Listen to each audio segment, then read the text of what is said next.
आज जो इजराइल में तबाही मचाई है हिजबुल्लाह ने, ये लोग याद रखेंगे कि हिजबुल्लाह ने अब इनको किस तरह धोखा देना शुरू किया है। वो अलग बात है कि आज नेतन्याहू ने इस बात पर शदीद गुस्से का इजहार किया है कि कैसे एक ड्रोन हेलीकॉप्टर को बाईपास करके जा रहा है और हेलीकॉप्टर उसको तबाह भी नहीं कर पा रहा। अरे देखिए, नेतन्याहू के घर को हिट करने का मतलब है कि आपने उनके सिक्योरिटी कोड को यानी पूरी तरह तबाह बर्बाद किया हुआ है।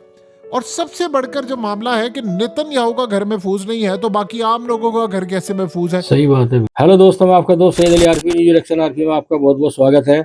आज मैं जिस न्यूज पर रिएक्शन देने जा रहा हूँ, हिजबुल्लाह ने किया नेतन्याहू के घर पर अब तक का सबसे बड़ा हमला। क्या इस हमले में नेतन्याहू मारा गया या बच गया? इस वीडियो को आखिर तक देखें, वीडियो को लाइक करें, चैनल को सब्सक्राइब करें। चलिए वीडियो शुरू करते हैं। बिस्मिल्लाहिर्रहमानिर्रहीम, अस्सलाम वालेकुम। हकीकत टीवी साइंस एंड हेल्थ में खुश आमदीद। आज जो इजराइल में तबाही मचाई है हिजबुल्लाह ने, ये लोग याद रखेंगे कि हिजबुल्लाह ने अब इनको किस तरह धोखा देना शुरू किया है, कैसे इनके डिफेंस सिस्टम को कमजोर करा। आप सबसे पहले ये मनाजिर देखिए। सही, ये कोई मनाजिर याद रहे, ये गजा के नहीं है, ये लेबनान के भी नहीं है। ये वो मनाजिर हैं जो दुनिया की टॉप सिक्योरिटी को ब्रीच करके, यानी उसको मुकम्मल तौर पर तबाह करके अंदर तक ड्रोन और रॉकेट घुसे हैं, उन्होंने तबाह किया है। और इस सूरत हाल में जो आज तबाही हुई है इजराइल के अंदर, जो नॉर्थ की साइड से तबाही हुई है, आप इमेजिन कर लें कि नेतन्याहू ने कहा था कि मैं अज़ल में सबको वापस लेकर आऊंगा, तो लिबनानियों ने उनको कहा है, तो अपनी बीवी को तो घर ला नहीं सका। जब आप देखिए नेतन्याहू के घर पर जाकर ड्रोन हिट हुआ तो उसने अपनी बीवी सारा को कहा कि तुमने घर नहीं आना। यानी आप ये सोचें कि इतना वो खौफ ज़्यादा था कि बाद में उनको एजेंसियों को और इस्टेब्लिशमेंट को लाना पड़ा और आकर उससे वीडियो बनवानी पड़ी ग्लासेस लगा के, और जी मैं बड़ा चिल हूँ, मैं फलाना हूँ, ताकि वो बॉडी लैंग्वेज जो है वो उसकी पता ना चल सके, आंखों से खास तौर पर पता ना चल सके, क्योंकि आईज जो होती हैं वो आपको इजीली बता देती हैं कि आपका माहौल क्या है, चीज़ें क्या है। तो इस सारी सूरत हाल के अंदर जो मामला सामने आया है वो इतना तबाहकुन है कि इजराइल में बिल्डिंग्स तबाह हुई हैं, बिल्डिंग्स को हिट किया गया है, गाड़ियों को हिट किया गया है, घरों को हिट किया गया है। और इन्होंने एक नई स्ट्रेटजी अपनाई है कि जब इन्होंने मेन टारगेट को हिट करना होता है तो ये 7 बहुत ज्यादा रॉकेट्स, 200 से ज्यादा रॉकेट्स उन्होंने मारे और नेतन्याहू के घर को हिट किया। अब आप अगर गौर करें तो नेतन्याहू का ये जो घर है ये बुलेट प्रूफ था, इसमें कोई दो राय नहीं है कि नेतन्याहू बच गया है। और वहां से ड्रोन या रॉकेट जाकर जो हिट करता है और वो जाकर उसके शीशे पर उसने हिट किया है। देखिए, बुलेट प्रूफ होना एक अलग बात है, आपका इसको तबाह करना जाहिर सी बात है, कंक्रीट की दीवारें हैं, वो समझ लें आप बुलेट प्रूफ दीवारें ही आप इसको कह लें। अब इस सूरत हाल के अंदर इजराइल को पता है कि वो किस लेवल पर तबाही कर सकता है किसी की, तो उन्होंने अपने घरों को महफूज बनाया। फिर भी एक ड्रोन और रॉकेट आकर अगर हिट करता है और वजीर आजम के घर, यानी आप सोचे प्राइम मिनिस्टर के घर के ऊपर जाकर आप हिट करें, आप उसके लॉन में जाकर हिट करें और कोई डिफेंस सिस्टम ना उसको रोक पाए। ये कहते हैं जी हमारा डिफेंस सिस्टम इसलिए काम नहीं कर रहा था कि लेबनान से यानी हिजबुल्लाह से 200 से ज्यादा रॉकेट मारे गए हैं, साथ उन्होंने ड्रोन भी मार दिया है, तो मुख्तलिफ जगहों पर जाकर लगे हैं, लोग मारे गए हैं, बिल्डिंग्स तबाह हुई हैं, घरों को, सड़कों को, एरियाज को, एम्बुलेंसेस आ रही हैं। आज जो उन्होंने तबाही की आप उसका अंदाजा नहीं कर सकते। तो उन्होंने कह दिया उसकी आड़ के अंदर वो सिस्टम हमारे सारे कंफ्यूज हो गए थे, तो फिर यहाँ पर जाकर उन्होंने वजीर आजम हाउस पे मार दिया। देखिए, 2 चीजें आप ज़हन में रखिएगा, आज उन्होंने इसको हिट किया है, नेतन्याहू बचा है। पिछली दफा गुलानी ब्रिगेड पर हमला किया था, आर्मी चीफ बचा था। अब ज्यादा देर हर टाइम नहीं बच सकते, ये बात आप ज़हन में रख लीजिएगा।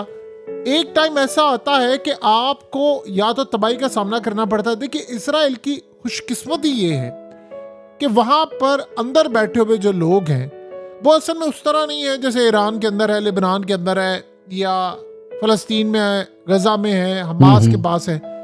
अंदर मुखबिर नहीं बैठे हुए, उनकी स्ट्रेटेजी डिफरेंट होती है, वहां मुखबिर बैठे नहीं हुए, तो वहां पर सूरत हाल ये होती है कि काफी हद तक ये बच जाते हैं। वो अलग बात है कि आज नेतन्याहू ने इस बात पर शदीद गुस्से का इजहार किया है कि कैसे एक ड्रोन हेलीकॉप्टर को बाईपास करके जा रहा है और हेलीकॉप्टर उसको तबाह भी नहीं कर पा रहा। तो वो कह रहे हैं कि इसका मतलब है कि कोई ड्रोन छोड़ा गया था कि मुझे मारने के लिए, और आपने उसको रोका नहीं है कि ताकि नेतन्याहू हिट हो जाए। देखिए, बड़ा तबाहकुन हमला था। नेतन्याहू के घर की जो खिड़कियां हैं वो टूट गई हैं, उसका लॉन तबाह हुआ है और इन्होंने बहुत सारी चीजें नहीं दिखाई। जाहिर सी बात है, सेंसर है, मीडिया वहां जा नहीं सकता। और किसी के घर पर हो तो आप देखिए मीडिया फौरन पहुंचा होता है, यहाँ पर जाने की इजाजत नहीं है। वो हाई बिल्कुल सिक्योरिटी जोन एरिया है, वो कह रहे हैं कि रेड जोन है। लेकिन जो हैरान कुन बात यह है कि इजराइल के कई मकामात पर आज जिस तरह तबाही मची है, जिस तरह उसको हिट किया गया है, वहां पर लोग अब ये कह रहे हैं कि हम वहां पर नहीं रहना चाहते। आपको पता है कि जिन्हों को ये लेकर, इनको सेटलर्स कहा जाता है, इनके घर, गाड़ियां मुकम्मल तौर पर आज तबाह हुई हैं और इतना खौफ फैला हुआ है वहां पर, इतना खौफ फैला हुआ है कि लोग कह रहे हैं कि हमने घर में नहीं रहना। ये असल में वो लोग हैं जिन्होंने सारे का सारा इलाका छीना था, या तो फलस्तीनियों से या लिबनानियों से। सही। लेकिन अब मसला सारा ये है कि ये उनको नहीं पता था कि वो इतने साल यहाँ पर रह रहे हैं और उसके बाद उनके साथ ये होगा। अब असल में एक सिस्टम इनको पता चल गया है कि इजराइल के अंदर घुसना कैसे है और मारना कैसे है। ये प्लान कर रहे हैं ना ईरान के अंदर हमला करने का, आयतुल्ला और ये फलाने सबको तबाह करने का। आप यकीन कीजिए कि उसके बाद उन्होंने, अगर ये हमले में आयतुल्ला बच जाते हैं जो कि करने जा रहे हैं, तो वो एग्जैक्टली इनके ऊपर जो हमला करेंगे, ये जो वीकनेस है खाली हिजबुल्लाह को नहीं पता, ये ईरान को पता। सही बात है। अब ईरान का ड्रोन गया था यहाँ पर, और आज जिस तरह की सूरत हाल है, आप ये सोचे ड्रोन के साथ क्या। आपको पता है गुलानी ब्रिगेड में जिस तरह का ड्रोन या मिसाइल वहां पर हिट किया गया है, वहां पर जिस तरह का मिसाइल हिट किया गया, एग्जैक्टली नेतन्याहू के घर के ऊपर आज वही ड्रोन हिट किया गया है। जैसे उस दिन ड्रोन और मिसाइल मारे गए थे, आज एग्जैक्टली वही है। और गिलानी ब्रिगेड वाला इसीलिए वो वहां तक पहुंच गया है। अब जो अगला मरहला आने वाला है उसमें गालिबन ये प्लान करके बैठे हैं। नेतन्याहू को तो यहाँ रखा नहीं जाएगा, जो असल बात है। अब जाहिर सी बात है, आपने वीडियो बना ली है, आपने एनक उसको पहना ली है, ग्लासेस वगैरह, अब उसको मूव करेंगे। ये अब हिट करने के लिए जा रहे हैं बहुत सारे एरियाज। ये मुसाद के हेडक्वार्टर को हिट करेंगे। ये अब इजराइल के जो खास तौर पर इनका नेवी का हेडक्वार्टर है, इनकी फौज का हेडक्वार्टर है, इनकी एयरफोर्स का, इसको हिट करेंगे। और मुख्तलिफ जगह पर इन्होंने प्लान ये किया है कि हमने नॉर्थ में इतनी आग लगानी है कि लोग यहाँ से निकले। आपको पता है कि अगर नॉर्थ की साइड को ज्यादा टारगेट क्यों करें, क्योंकि अगर आपने नॉर्दर्न साइड को टारगेट करते रहे तो उसके बाद डायरेक्टली आता है बॉर्डर हिजबुल्लाह का। अगर यहाँ पर आप लोगों को निकालने में कामयाब हो जाते हैं, जो ये प्लान बनाकर, क्यों यहाँ पर हिट कर रहे हैं इतने खतरनाक, ये सब में वहां से हिट कर रहे हैं कि अगर आप यहाँ से लोगों को निकालने में कामयाब हो जाते हैं तो फिर लोग लिबनान में बसने को तैयार नहीं होंगे, क्योंकि अपने घरों में वो महफूज नहीं होंगे, उनकी बिल्डिंग्स तबाह हो रही हैं। अब सोचिए, आप एक बिल्डिंग के ऊपर जाकर एक रॉकेट मारा जाता है और उनकी गाड़ियां तबाह हो जाती हैं, उनके घरों को आग लग जाती है, तो वो पूरा इलाका छोड़कर चला जाएगा, वो कहेगा हमने तो रहना नहीं है।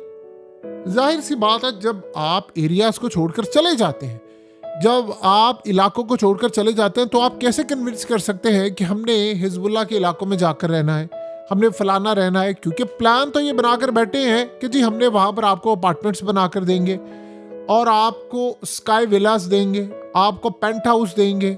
आपको स्काई विलास का जो कॉन्सेप्ट है, वहीं पर पूल होगा, तमाम यानी हवा में विला होगा, जो बिल्डिंग्स होती है। अब नया जो कॉन्सेप्ट आया है दुनिया में, ये कह रहे हैं कि हम आपको वो करके देंगे तो आप एक दफा लिबनान में रहें। अब लिबनान का मसला सारा ये है कि वो इनको मार रहे हैं कि आपने रहना क्या है, कि आपको तुम अपने घरों में नहीं रहने देंगे। तो वहां से लाखों की तादाद में आज लोग निकल रहे हैं। मजीद वो बहुत ज्यादा अपसेट हैं, वहां के लोग जो है सेटलर्स, वो कह रहे हैं कि अब ये कंट्रोल से बाहर है। देखिए, नेतन्याहू के घर को हिट करने का मतलब है कि आपने उनके सिक्योरिटी कोड को यानी पूरी तरह तबाह बर्बाद किया हुआ है। और सबसे बढ़कर जो मामला है कि नेतन्याहू का घर महफूज नहीं है, तो बाकी आम लोगों का घर कैसे महफूज है? सही बात है। वो अलग बात है कि एक हमला आपने किया, वो नाकाम रहा, यानी इसको नाकाम इस सेंस में नहीं कह सकते कि वो बिल्कुल ही कामयाब नहीं। नाकाम ही होता है कि आपने हिट किया, हवा में तबाह कर दिया, वो हिट किया है जाकर, लेकिन उसका घर इतना ज्यादा महफूज था कि वो उस लेवल पर नहीं करे। चाहे आपने फिनलैंड का एंटी ड्रोन सिस्टम लगाया हो, अमेरिका ने आपको ड्रोन सिस्टम दिया हुआ है। आप सोचे नेतन्याहू के घर को चारों तरफ से पैट्रियट डिफेंस सिस्टम हो, आयरन डोम हो, डेविड स्लिंग हो या इनके दूसरे तीसरे हो, उसको घिरा हुआ है, लेकिन उसके बावजूद वो एक ड्रोन आकर हिट हो गया है। और ये आप इस वीडियो को कैसे जस्टिफाई कर सकते हैं कि यानी आप ये सोचें कि हेलीकॉप्टर उड़ा है, उसके साथ ही ड्रोन जा रहा है और उसको बाईपास करता हुआ वो ऊपर से नीचे से निकल गया है और उसको रोक ही नहीं पाए। ये तो पूरी सिक्योरिटी का उनका हाल हो चुका हुआ है।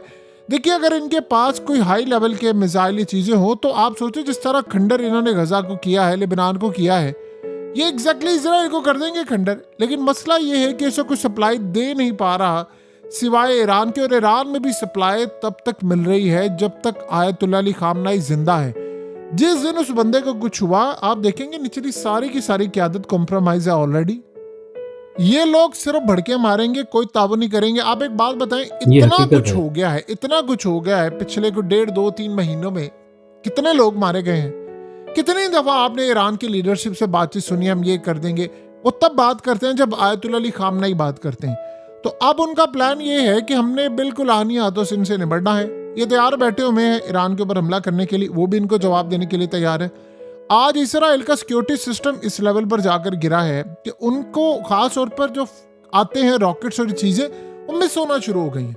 अब छोटे छोटे रॉकेट्स अभी मिस हो रहे हैं, तो सोचो ईरान के जो लॉन्ग रेंज मिसाइल हैं, एक दफा इन्होंने थार्ड को बाईपास कर दिया तो फिर ये सारी जिंदगी भी लगे रहे, ये कुछ भी नहीं कर सकते। तो यही वो वजह है कि इस वक्त इजराइल अपनी इस सूरत हाल को लेकर काफी परेशान है कि कैसे ये हमारा सिस्टम इतना खराब हो गया कि दुनिया की इतनी बड़ी ताकत थी और आज बर्बाद हो रही है। हकीकत टीवी साइंस एंड हेल्थ की इस वीडियो के नीचे कमेंट जरूर कीजिए, अपनी राय का इजहार जरूर करें और इस वीडियो को हर जगह शेयर करते हुए चैनल को सब्सक्राइब जरूर करें। तो दोस्तों, वीडियो आपने पूरी देख ही ली है।